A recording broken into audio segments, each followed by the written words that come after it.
systems are nominals. Players, welcome to Devox Arena.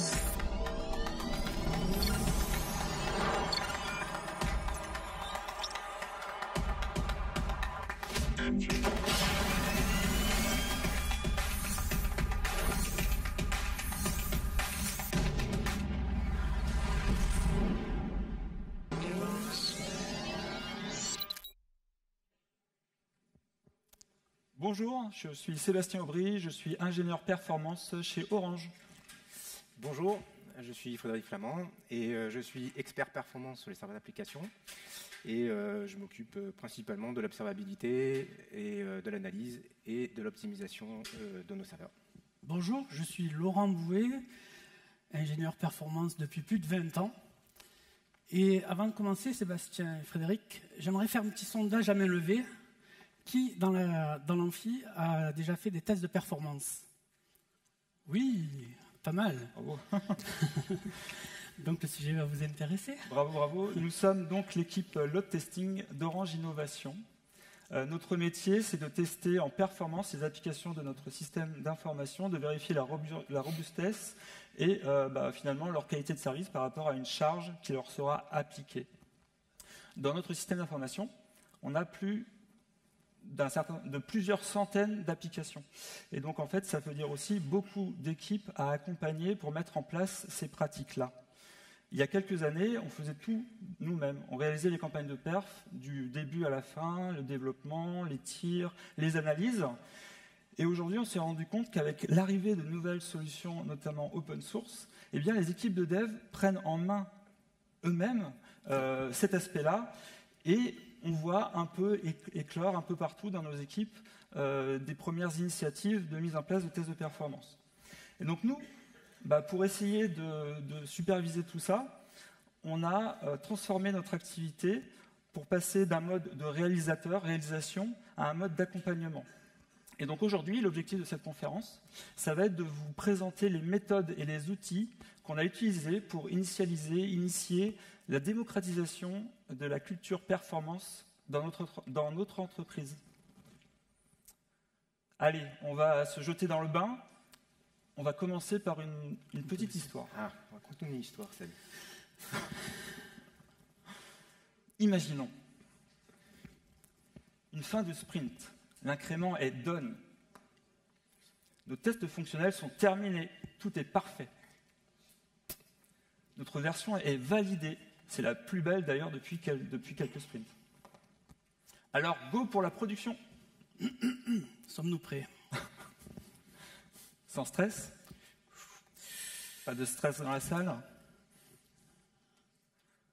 Notre site, il est sympa, il a l'air de bien fonctionner. Il a l'air. Et on a pensé au test de performance? Attends, j'ai un doute. On va cliquer. Je vais cliquer sur Agenda. Ah, ça marche. Moi, je suis tout seul, donc là, c'est normal. Test unitaire. Laurent, Fred, aidez-moi. Cliquez à votre tour. C'est bon. Ça va, ça tient. Bon, ça marche. 3 utilisateurs en parallèle. 3. On a déjà fait mieux. Oh, on peut faire plus. On peut faire plus. On a besoin de vous. Avec vous? Allez, cliquez. À votre tour, cliquez sur Agenda.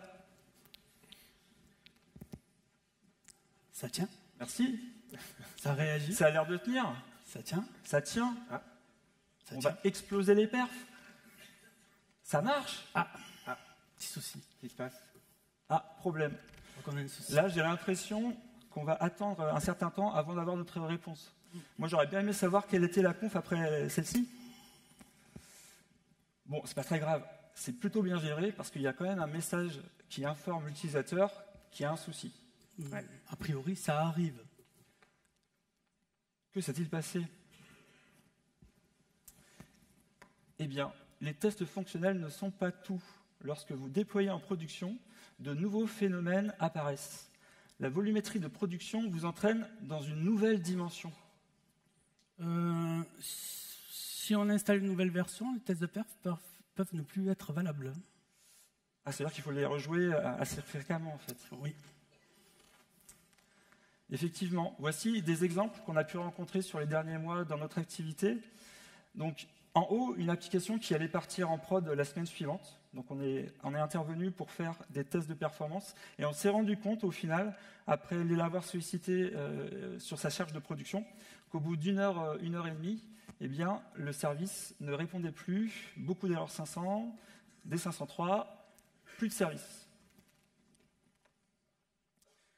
Comment cette histoire doit rester une histoire? Revenons rapidement sur notre problème. Souvenez-vous, c'était déjà juste 2 minutes, ça va, le temps passe, mais pas si vite. Eh bien, nous avons sollicité, nous avons cliqué, nous avons souhaité atteindre l'agenda pour comprendre, connaître quelles étaient les conférences à suivre.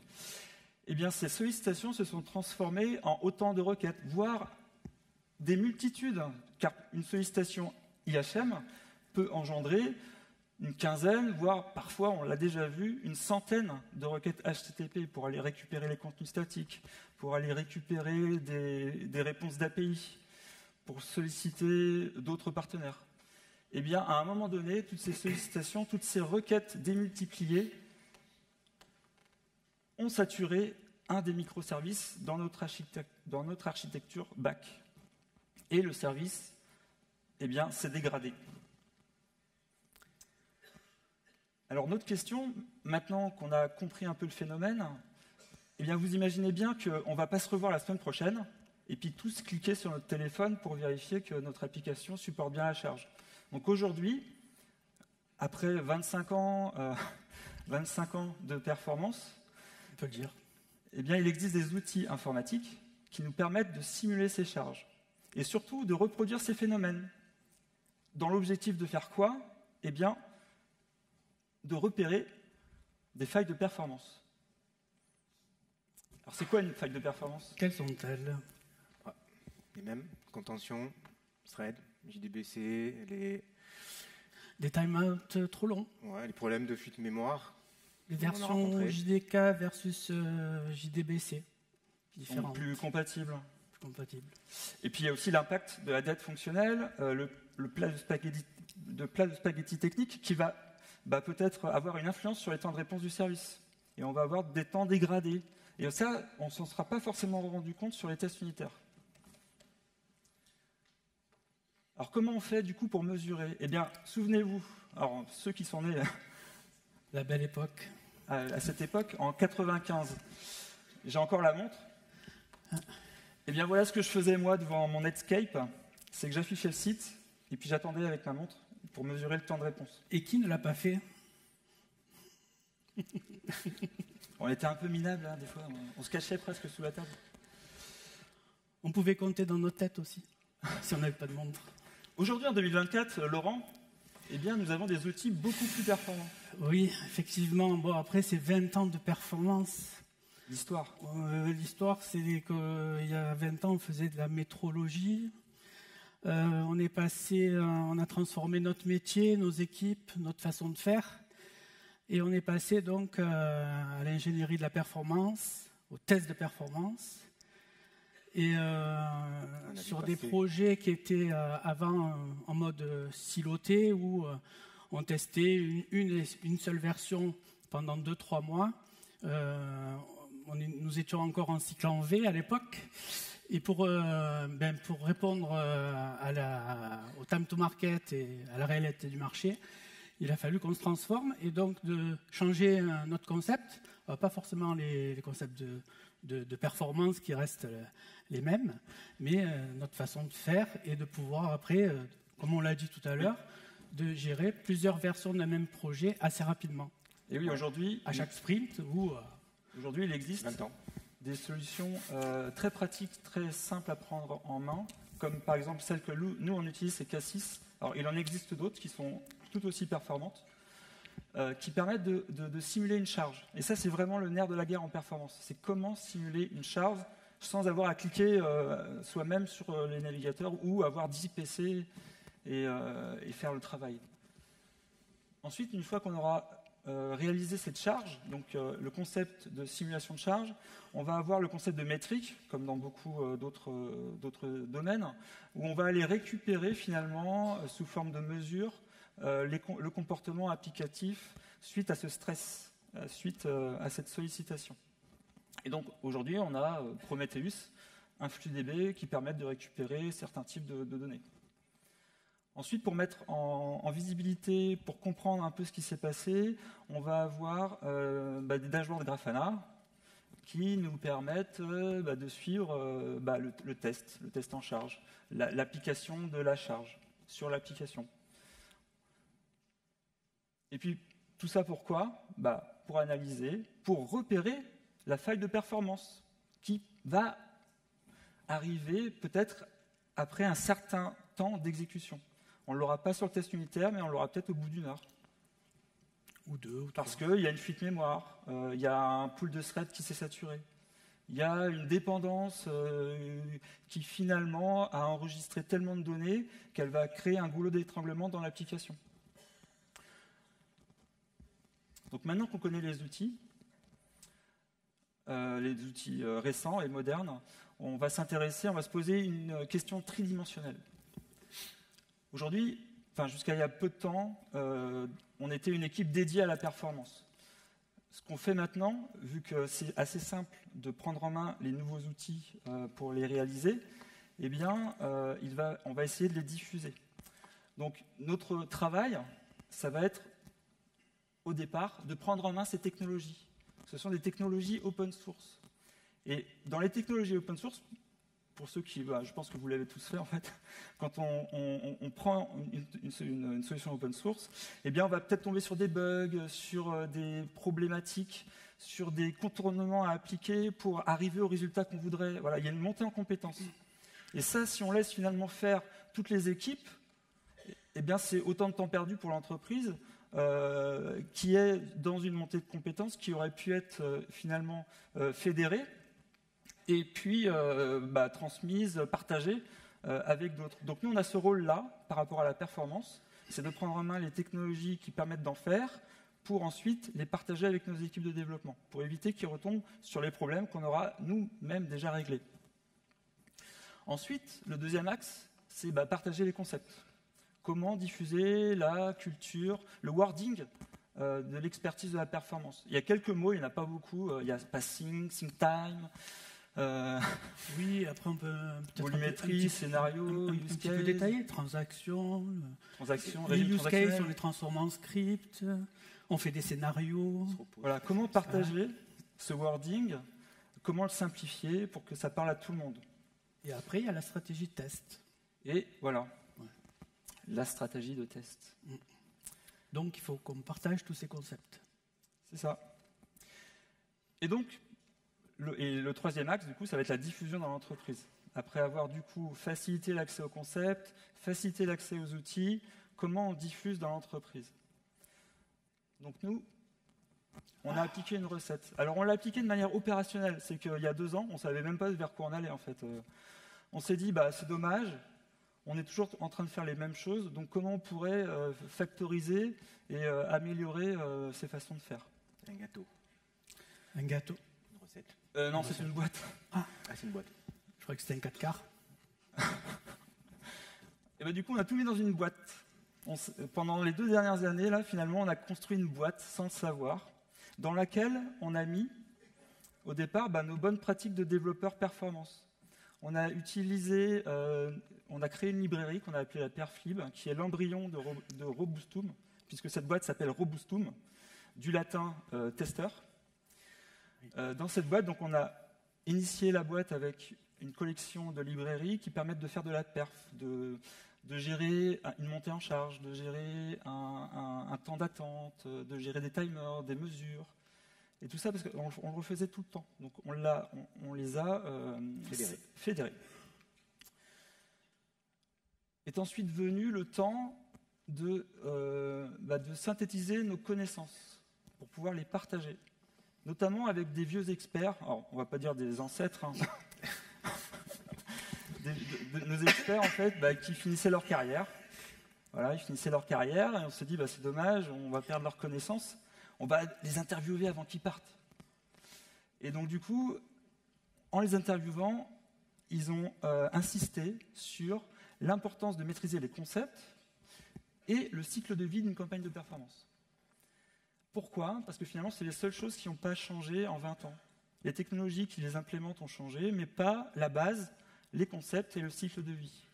Et donc moi, développeur, avec Fred et Laurent, eh bien, nous avons scripté dans notre perflib leurs connaissances pour qu'elles soient accessibles à tous. Et puis, les autres acteurs, c'était les newbies, les débutants, les alternants, les stagiaires qui arrivaient dans notre équipe. Alors eux, ils posent sans arrêt des questions. Ils font des tonnes d'erreurs. Il faut être tout le temps avec eux. Mais en fait, c'est super. Parce que pourquoi? En fait, ils ont pris en main notre solution, ils se sont posés des questions, ils n'ont pas tout compris, ils sont revenus vers nous, et tout ça, leurs erreurs, ont permis de simplifier la solution. Et du coup, de la rendre plus accessible à de potentiels nouveaux utilisateurs, nouveaux développeurs, nouvelles développeuses. Ensuite, on a voulu que cette solution soit orientée développeurs, puisqu'on s'adresse à des équipes de développement. Donc on a fait du perf as code, on a créé du code assez suffisamment et même beaucoup commenté pour expliquer chaque concept, chaque partie du cycle de vie pour créer un test de performance. On a enrichi ces commentaires de référence vers la documentation des outils open source pour que le développeur qui le prend en main puisse aller directement chercher l'information auprès de la documentation de l'outil. Et puis, nous, ayant une âme joueur, on s'est dit que ça serait intéressant d'utiliser le thème du jeu, du gaming, du jeu vidéo, du jeu de société, pour illustrer notre solution, pour faciliter sa prise en main et avoir un côté ludique et pédagogique. Et cette boîte, on a fini par l'emballer par une couche d'automatisation pour la rendre accessible aux équipes de développement à travers des pipelines GitLab, et aussi pour pouvoir observer ces équipes de développement. Parce qu'en fait, quand ils mettent à jour la prise en main de cette solution, eh bien nous, on peut voir s'ils ont ajouté de nouvelles fonctions, s'ils ont des difficultés. Et donc, dans le cas d'une nouvelle fonction, on va, avec leur accord, la récupérer et la mettre dans la perflib. Voilà, c'est la boîte Robustum. Et au final, on s'est rendu compte que le résultat, c'était une plateforme. C'est-à-dire qu'en fait, cette boîte, elle renfermait suffisamment de ressources et un cadre qui permettait, dans cette plateforme dédiée à la performance, de déployer de nouveaux types d'applications qui sont les perfbots. C'est lui, peut-être lui. Et ces perfbots sont des applications qui vont être dédiées à stresser votre application cible. Leur boulot, c'est celui-là. Et donc, comme je le disais, la plateforme qu'on a obtenue, elle a deux aspects. Donc, le premier aspect, l'aspect ressources. Et cet aspect ressources, en fait, cette plateforme, elle va permettre d'adresser, pour nous en tout cas, dans notre entreprise, permettre d'adresser un certain nombre d'architectures hétéroclites. Chez Orange, il y a beaucoup de solutions techniques qui sont proposées aux développeurs pour déployer leur application. On a du Cloud Foundry, on a de la containerisation, on a de la VMware, du VM, voilà. Et oui, donc du YAS, du CAS, du PAS, genre ça, c'est des meilleurs. Voilà. Et donc voilà, donc c'est une application, c'est une plateforme qui peut adresser de multiples architectures. Le point d'entrée pour le développeur, eh bien c'est un projet GitLab, un software template qui s'appelle Robustum. Et ce software template, en fait, il va embarquer un certain nombre d'exemples qui permettent de développer un perfbot, son propre perfbot, le Devoxx perfbot, par exemple. On va pouvoir intégrer dans ce perfbot des use cases qui seront rejoués unitairement ou avec un profil de charge pour stresser, pour appliquer une charge à l'application. Donc, autant tous les développeurs dans votre entreprise peuvent créer leur perfbot. Oui, et on peut faire de l'API et de l'IHM. On peut faire de l'API et de l'IHM. Oui. Exactement, merci. Parce que les tests IHM, c'est important aussi. Justement, j'y viens. Donc, sur cette plateforme, on a des ressources dédiées pour obtenir une puissance d'injection. On a un certain nombre de loadpads, donc des injecteurs, qui sont des VM, finalement des VMware, qui permettent de simuler l'utilisation d'une API ou d'une IHM. En fait, on s'est rendu compte, donc ça c'est un retour d'expérience, qu'avec une API, on n'avait pas besoin. Je voulais juste préciser par rapport à l'IHM. L'IHM, c'est les tests end-to-end. Pas mal de responsables de projet, de directeurs de projet veulent bien savoir le ressenti client de leur application. Donc du coup, on est obligé de passer par là. Effectivement, c'est beaucoup plus gourmand que des tests API.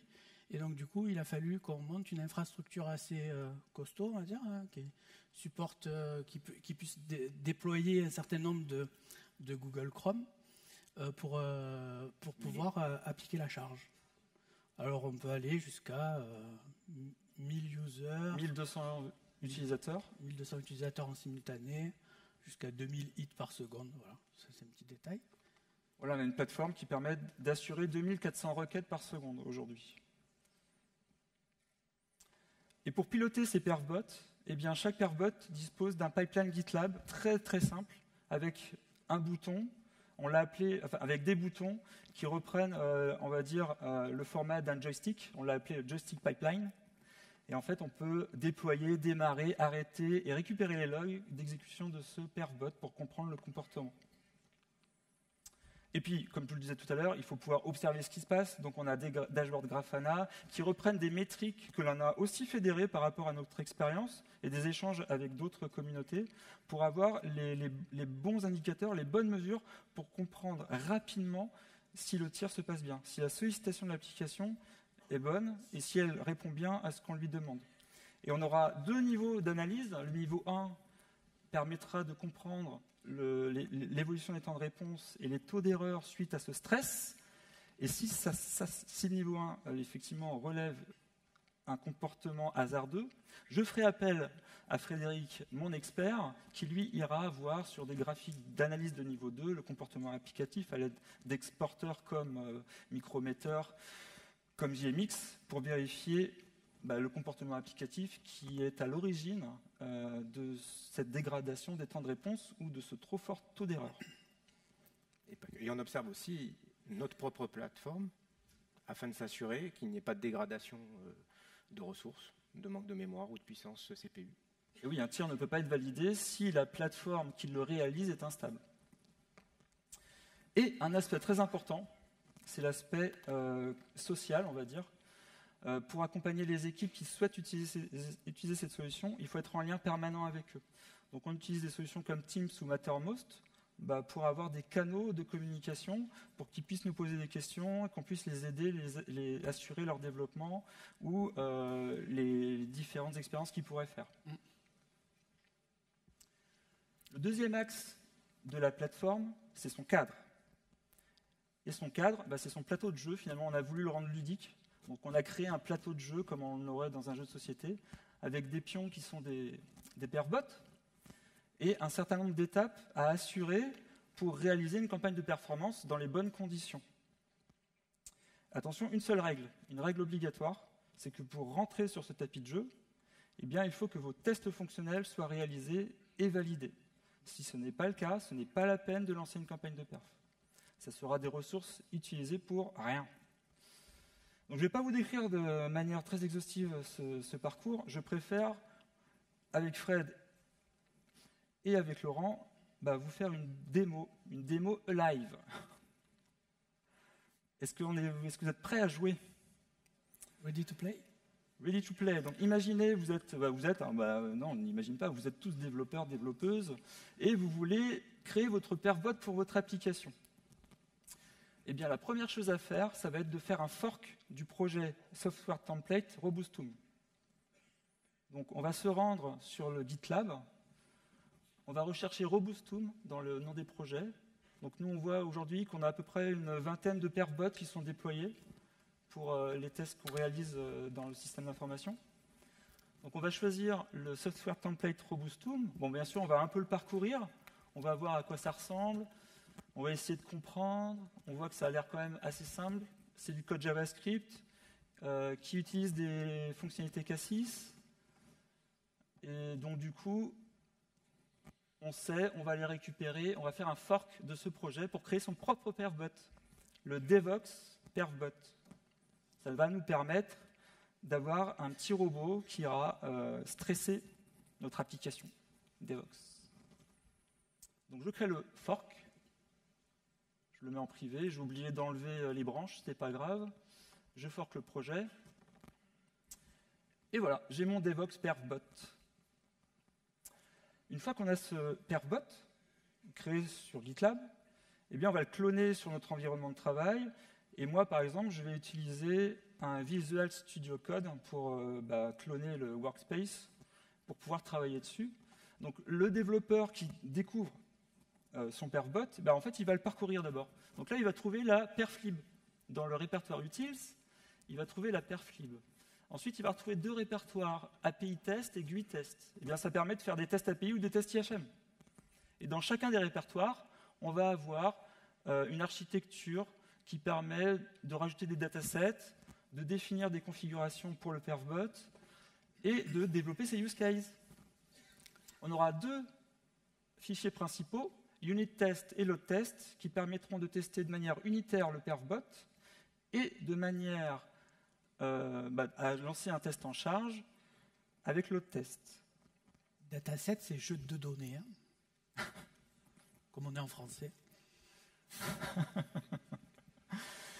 Et donc après, en fait, une fois qu'on a découvert l'architecture du perfbot, son découpage, donc qui est hérité de notre expérience, c'est très simple, hein. Il n'y a rien de formidable. Il suffit de lire. Il suffit de lire, en fait. Eh bien, on va aller voir le fichier README. Donc le fichier README permet de faire le onboarding, de prendre en main son perfbot. Donc nous, on a déjà fait le point numéro 2, le fork. On a fait le clone. Maintenant, ce qu'on va vouloir faire, c'est lancer un test de ce perfbot nouvellement créé. Donc on passe à la case suivante, le local test. Donc toujours sur son environnement de développement, Windows ou Linux, peu importe, on va lancer un local test. Donc pour ça, on va s'intéresser à la documentation README et on va aller chercher la commande qui permettra de l'exécuter. Donc si mon IA veut bien avancer plus vite, on va trouver le cassis run. Voilà. Le cassis run unit test nous permettra de lancer un test unitaire sur ce perfbot. Alors ce perfbot, il est issu du projet initial Robustum. Dans ce projet, on a créé des exemples de tests sur une application école. Par défaut. Par défaut, qu'on Par puisse défaut. Utiliser. Voilà. On a voulu illustrer la mise en place d'un perfbot avec des exemples sur une application existante chez nous. Et on a pris notre application école qui s'appelle Lizard. Donc, c'est une application qui propose un catalogue d'offres et de mobiles et qui permet à un client fictif de sélectionner un mobile ou une offre. Et donc, si on s'intéresse au répertoire use case, on voit qu'il y en a 2 qui sont proposés en exemple. Un qui va permettre de parcourir les forfaits et l'autre de parcourir les mobiles. Ça va nous donner des exemples de code, ça va nous permettre de comprendre comment écrire un test à l'aide des technologies open source. Et puis, comme je le disais tout à l'heure, on va avoir des commentaires qui font référence à la documentation du produit.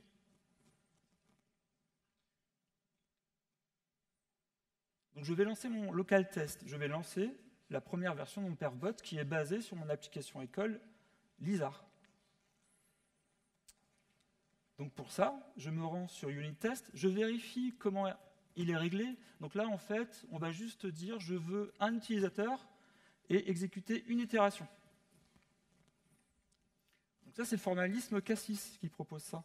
Donc c'est le cycle de vie d'un script Cassis. Donc on va exécuter ce test. On voit que Cassis s'exécute, il est installé sous forme binaire sur mon environnement de développement. Et là s'affiche mon application école Lizard, l'application que les développeurs peuvent utiliser pour monter en compétences. Oui, puisque c'est un test IHM. C'est un test IHM. Donc le test se déroule, on voit qu'on s'est connecté à l'application, on a renseigné un login, Robustum, on a choisi le catalogue des mobiles et on a choisi un mobile, et ça a déjà disparu. Le test est terminé, on voit son résultat. On a un certain nombre de logs d'exécution pour aider le développeur à comprendre ce qui a pu se passer. Je ne vais pas rentrer dans les détails. Mais voilà, là, le développeur, à la fin de cette étape-là, il a sur son poste un perfbot qui fonctionne sur notre application école. Donc maintenant, il va vouloir l'utiliser pour son application à lui. Donc, l'application du Devox. Donc, il va se rendre sur l'application du Devox, il va imaginer le use case qu'il va vouloir mettre en place dans son perfbot, vouloir scripter. Ici, on va se connecter à l'application, on va cliquer sur Agenda, et c'est tout. On a défini notre use case. On va passer ensuite à la phase de scripting, qui va donc transformer ce use case en code à travers son perfbot. Donc la première chose qu'on va renseigner, c'est dans le fichier config du perfbot, c'est renseigner le point d'accès au service. Donc pour l'instant, en ligne 9, j'ai accès à mon service école, Lizard. Je le remplace par le site du Devox. Et là, mon perfbot est déjà compatible avec mon application cible. Il va être capable de la solliciter. Ensuite, je vais transformer finalement les exemples avec le use case que je veux créer. Donc, je vais le nommer UC01 click agenda. Donc là, je ne fais qu'un renommage d'un use case existant pour ensuite pouvoir aller transformer le code qui s'y trouve et l'adapter à ce que je veux réaliser. Donc, la deuxième action que je veux réaliser pour mon use case, c'est le click. Alors, pardon, je me trompe. D'abord, une fois qu'on a transformé et configuré le perfbot pour accéder à notre application, eh bien, on va vouloir vérifier qu'il y est bien arrivé.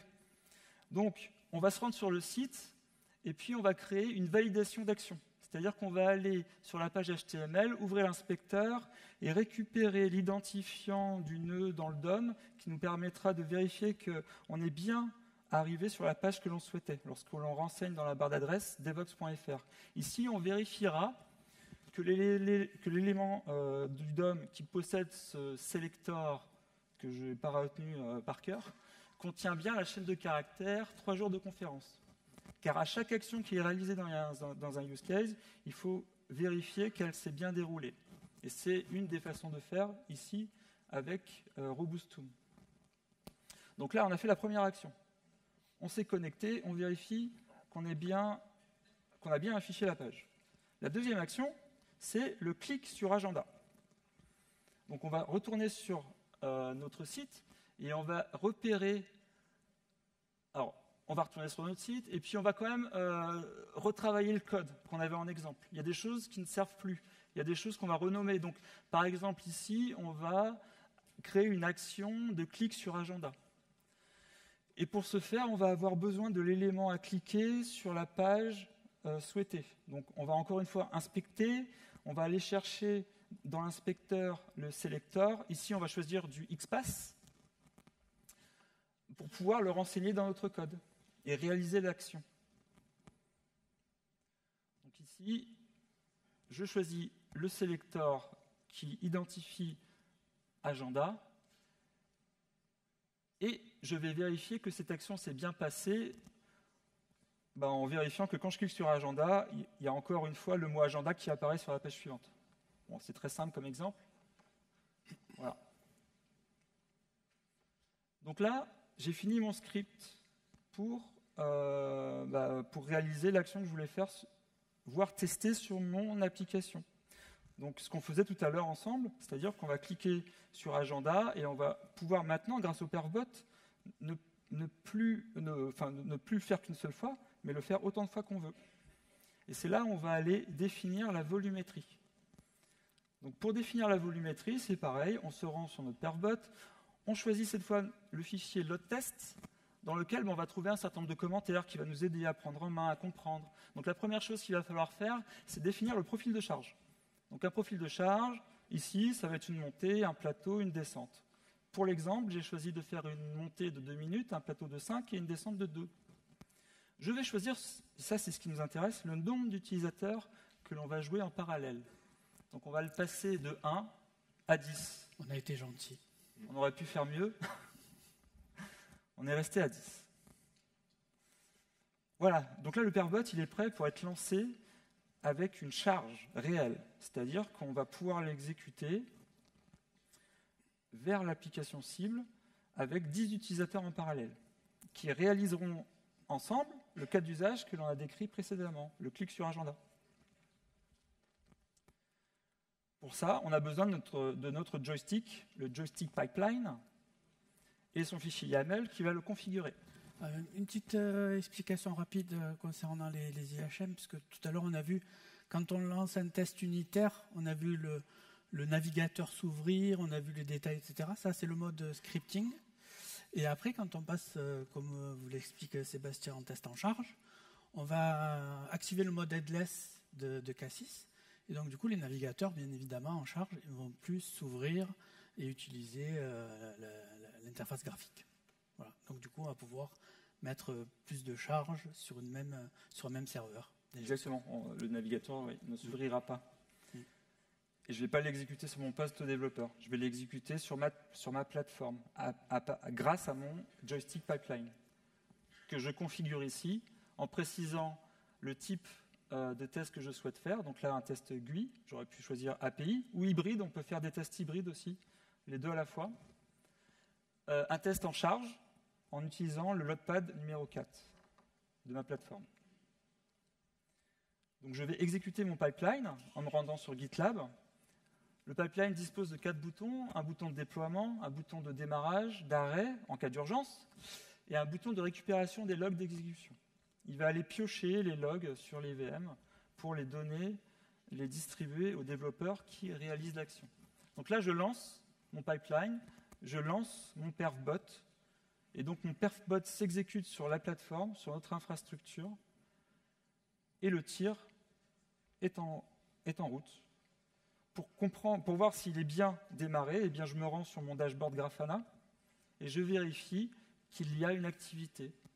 Donc, sur ce dashboard, rapidement, on va retrouver en haut, sous le logo Robustum, le nombre de users virtuels qui ont pu être montés. Donc, on a atteint les 10. On retrouve les SLI, SLO des ingénieurs perf, puisque là, on retrouve la montée en charge en termes de users, virtual users, avec les hits, on aime bien corréler ça. On retrouve le nombre de requêtes, en requêtes par seconde. On retrouve le throughput et les différents use cases et leur réalisation. Un script, c'est un ensemble de transactions. Une fois qu'on a validé cet acte métier, c'est l'itération. Et donc, du coup, on dit le scénario est OK ou KO. Donc là, on voit qu'on a passé 4. On a fait 4 fois de sélection d'agenda sur le site Devoxx. Et donc, si on attend donc, le temps du test, c'est-à-dire 2 minutes plus 5 plus 2, 9 minutes, eh bien, on obtient ce résultat-là. Donc, un tir qui a été réalisé hier après-midi, en plein Devoxx. Il y avait déjà une charge, hein, puisqu'on était tous là à consulter cette application-là. Donc on a pu monter à 10 utilisateurs, on n'a pas voulu aller plus loin, parce qu'on ne voulait pas faire du déni de service. Oui, on ne voulait pas tout casser. Et donc, par contre, ce qui est intéressant, ce qu'on a pu constater, c'est que sur le graphique qui se trouve juste ici, en fait, il va représenter l'évolution des temps de réponse sur chacune des 2 actions que j'ai scriptées. Donc, pour rappel, il y a l'action d'arriver sur le site, l'URL. En vert, on a la transaction Start URL. Et en jaune, on a le clic sur agenda. Voilà. Et on repère 2 pics au-dessus d'1 seconde. Donc à un moment donné, les temps, on va dire, c'est juste pour illustrer, hein, il y a eu une dégradation par rapport à la moyenne. Et donc là, on pourrait s'intéresser à aller chercher sur l'analyse de niveau 2 avec Frédéric, comprendre la cause racine qui a provoqué ce ralentissement. Mais je pense que ça sera pour lundi, Fred, on verra ça au bureau. Ouais. Ce serait long. Exhaustif. Ah pardon, je me suis trompé. Voilà, merci. Et n'oubliez pas, stress your app, not you.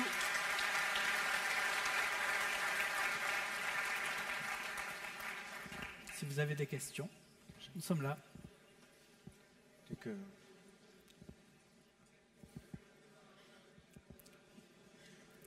Merci pour la présentation. J'ai une petite question.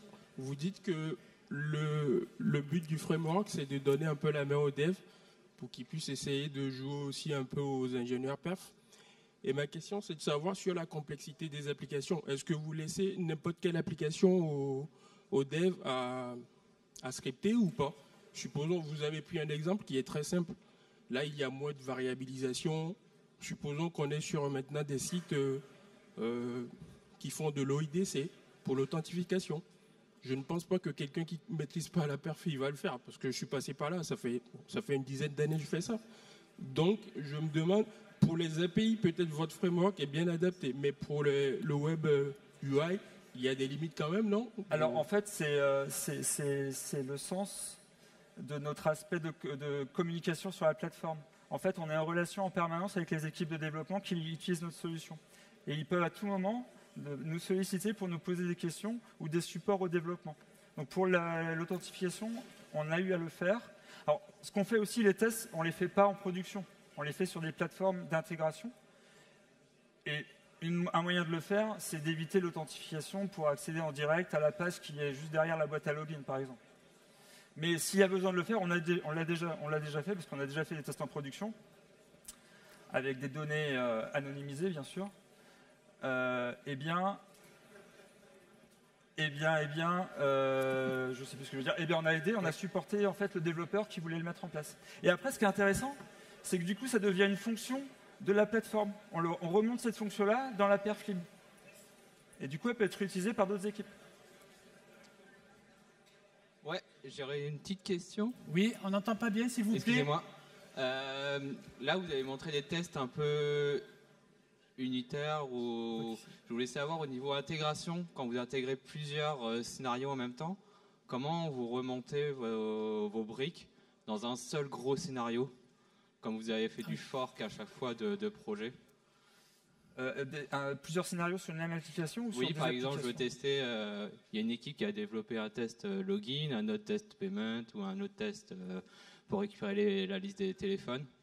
Comment je fais pour tester avec votre outil Perfbot tout ça en même temps pour voir s'il n'y a pas des contentions qui seraient à mettre en valeur? Alors, si c'est sur deux applications différentes, on peut créer deux perfbots différents et les lancer depuis notre plateforme. Si c'est sur la même application, on peut lancer en parallèle des scénarios.